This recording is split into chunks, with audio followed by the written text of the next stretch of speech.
I love museums. For me, they're like superheroes. There they are, passionately collecting and preserving the bits and bobs of human activity, past, present and future. Steam engines, nutcrackers, paintings, even stuffed and pickled bits of animals. No object is too small or too big, too trivial or too important.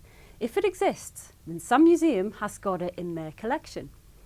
Now, because museums are custodians of all things human, they also have a great deal of power. The power to select which objects to collect and whose memories to preserve or not.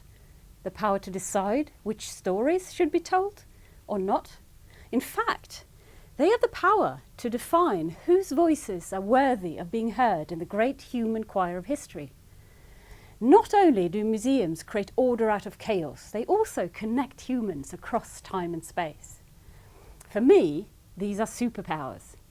And with great power comes great responsibility. Now, in my country, Norway, museums seem to be rather reluctant superheroes. Remember how Clark Kent used to go into the telephone box and come back as Superman? Well, this is a bit like Superman refusing to come back out despite being cloaked and ready to go. Despite having received years of project funding designed to get them engaged, museums still go back in the box once the funding stops. So my research is concerned with finding out why this is. Why is it that so few museums are willing to become socially engaged? Do they not know they have superpowers? Do they not care? Or are they just shy? What I'm finding is that how a museum goes about its business largely comes down to two things. The idea the museum has of itself, i.e. what it is or could be, and the way it organises itself around this idea.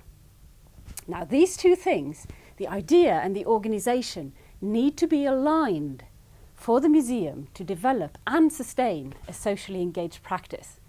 In practical terms, this means that the museum director needs to believe in the idea of the museum as a superhero and then create organisational resonance around it.